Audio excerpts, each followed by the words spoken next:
So at Social Enterprise Alliance, we define a social enterprise as a business whose primary purpose is the common good.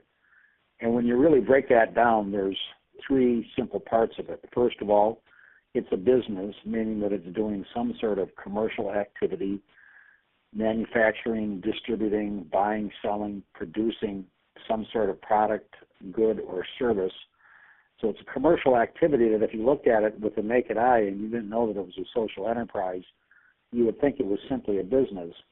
But the common good, and there's many definitions of the common good, but some form of social impact is its purpose, and not only is it its purpose, but it's its primary purpose. So that purpose is baked in to the structure and the governance of the organization so that that common good is preeminent among all the different purposes that a business might have. Now, a social enterprise can take many, many different forms. Contrary to a popular myth, a social enterprise is not only organized as a nonprofit, it can be organized as a for-profit or as one of the new hybrid forms that are coming out. So we're really very agnostic as to the form. The form is more a matter of strategy than of definition.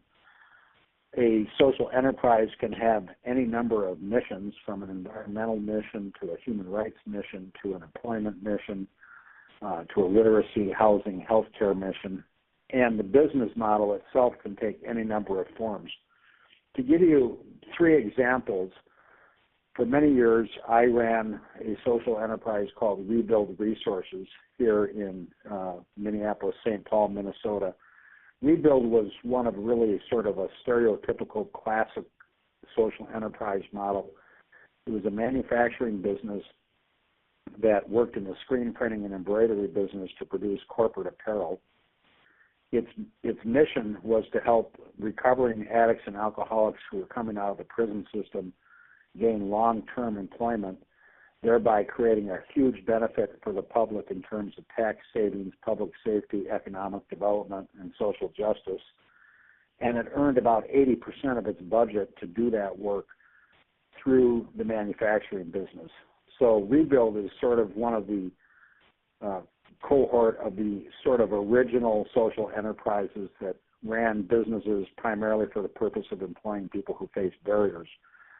Way at the other end of the spectrum is one of my favorite social enterprises, Benetech in Palo Alto, California. Benetech is essentially a high-tech Silicon Valley startup that makes amazing software. But unlike a lot of the amazing software that we see, the purpose of all of its software is social impact. So it's the leading maker of software for translation of books to be read by the blind. It has an amazing software for tracking human rights abuses and an amazing piece of software that environmentalists use to track migration of species and so forth. To the outside eye, it looks just like a Silicon Valley software company, but it's organized through a combination of a for-profit and a non-profit company, and its purpose is entirely to support these social causes. And then finally, just last week I was in Nashville, Tennessee for a business plan competition that our Nashville chapter put on, and one of the finalists in that competition was an organization called Nashville Grown, whose mission is around solving the food crisis by promoting local food and creating an on-the-ground distribution system for small-scale local farmers to transport their produce into the supermarket infrastructure within Nashville. So to the naked eye, it looks like a company that moves produce around, but its purpose is to promote the local economy and food safety in the Nashville area by focusing on local production. So three very different examples of social enterprises, all of them different as to form, as to mission, and the business model, but what they have in common is that they are businesses whose primary purpose is the common good.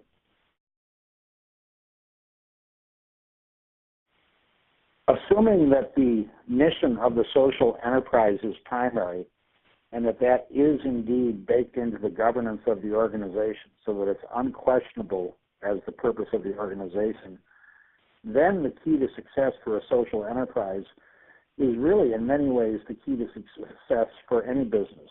So if you look at all the reasons that businesses succeed and fail, you'll see on that list how well they manage their cash, how good their marketing is, how they attract talent and motivate talent to work for them, the quality of their marketing, etc. Those same factors of success are what define a social enterprise because, again, a social enterprise at its core is a business whose primary purpose is the common good.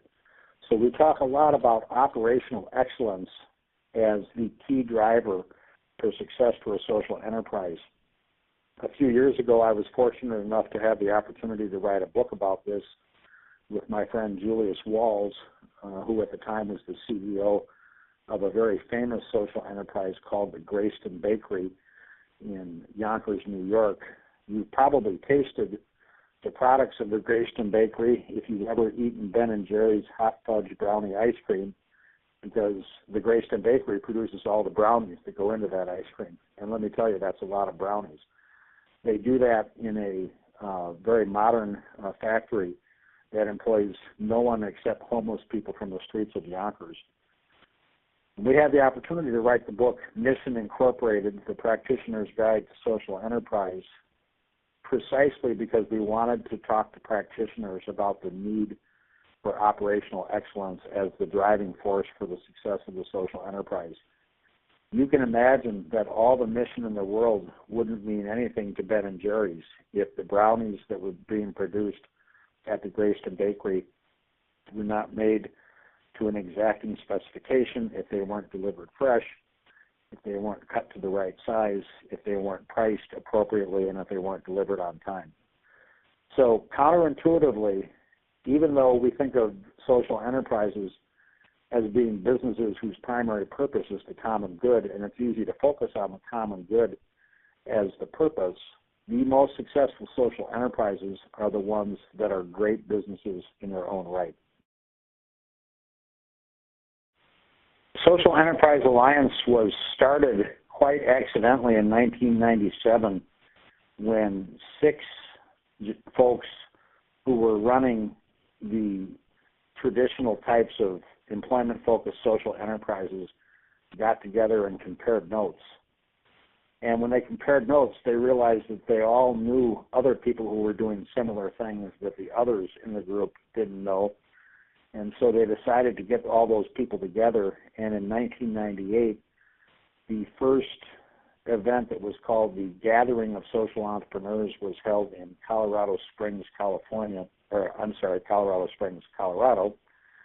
Incidentally, last year I had the opportunity to visit the same site where that meeting took place when the governor of Colorado announced Social Enterprise Day, and the event unveiling that day was held at the same site. That's kind of a fun little aside. But out of those roots, Social Enterprise Alliance emerged and grew and has been continued to emerge and grow since that time. Today, we have about 1,000 members. They're organized, about 60% of them, into local chapters. So we have 13 chapters in 11 states. The work of Social Enterprise Alliance is around building knowledge and capacity for social enterprises, around building communities and networks for social enterprises and their organizations. Third, around telling the stories and measuring and aggregating the impact of social enterprise. And finally, around building a supportive public policy infrastructure and ecosystem that will allow social enterprise to do even better. The one activity that we've done consistently that has continued to grow from year to year at SEA is our Social Enterprise National Summit, which is really the event, the confab, if you will, for the social enterprise world. This year we're doing our 13th National Summit. It's being held in Minneapolis, May 19th through the 22nd. It's themed around the idea of building an economy on purpose, which of course really is what a business whose primary purpose is the common good contributes to. And within that structure of the conference, we've broken our analysis of the field into 6 key building blocks that we feel need to be in place and improved in order for the social enterprise economy to grow. And so those building blocks, which include knowledge and access to capital and public policy and access to talent and well-lubricated marketplaces and a couple of others, are the structure around which the programming for the summit is being built. You can learn more about the summit by going to our website, se-alliance.org. And I think that if you were to really characterize what our summit in 2013 will look like compared to the very first gathering in 1998, and there were a couple of years along the way where there wasn't a gathering. One year during 9/11, for example, it wasn't held. But over the course of those 14 years and 13 summits, probably what is going to be the most marked change in Summit 2013 is reflective of a change in the field. Back when SEA started, really the definition of social enterprise was that sort of classic earned income, employment-focused social enterprise. And today, the field and the range of social enterprises, which is absolutely exploding, contains for-profits, nonprofits, and enterprises with every imaginable mission and every imaginable business model that really the human brain could conceive. So the field is becoming bigger, it's becoming broader, and the really exciting thing is that as a result of that, it's creating more impact in more areas than ever before. We see social enterprise as continuing to grow at a rapid clip and really becoming a very, very integral part of the economy. Our mission at Social Enterprise Alliance is to create massive social impact through social enterprise. We believe that there are a number of seemingly intractable problems that social enterprise can solve, and that if we're really going to attack these problems as a society, that we need a new tool. Let's face it, government no longer has the capacity or the mandate nor the ability to get things done to address every social issue that comes along. Nonprofit organizations have traditionally been relied on as the sector in society that takes on a lot of these problems, but there's plenty of issues with nonprofit accountability, questions about the results that many nonprofits are delivering, lacking data, and issues with future funding streams for nonprofits. So as a society, we can no longer specifically look at the traditional nonprofit sector as a way of solving our problems. That brings us to business, and business has traditionally not seen its role as being one of solving intractable social problems and creating social impact, but business is arguably the most powerful force on the planet because business knows how to get things done. And business is increasingly understanding that it cannot succeed in a society that is decaying around it. And so a social enterprise is operating at sort of this missing middle between government, nonprofits, and business, and is growing rapidly, and our vision is for it to continue to grow as a way of solving social issues.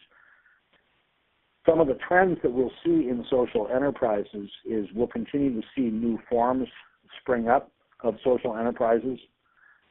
We're already seeing a increase in the number of legal forms that are available to social enterprises to make it more facile and easy for social enterprises to bake their mission into their governance. So we're seeing ideas like the L3C and the For-Benefit Corporation being adopted in many states, which hold great promise for the capacity of social enterprises to grow. Those forms also hold great promise for the capacity of social enterprises to attract new capital into the field. And new capital is absolutely important to the growth of social enterprises because any business needs capital and investment in order to grow. And so the burgeoning impact investing movement that focuses around bringing capital to the field through some of the new forms so that social enterprises can scale is a terribly exciting development. SEA itself intends to become a much bigger tent for social enterprise. We really see our role going forward as the convener, the aggregator, and the voice of social enterprise. And we intend to accomplish that in many ways, not the least of which is continuing to be the hub of partnerships and really to see ourselves as the town square around which any individual, organization, or provider that's interested in social enterprise can gather.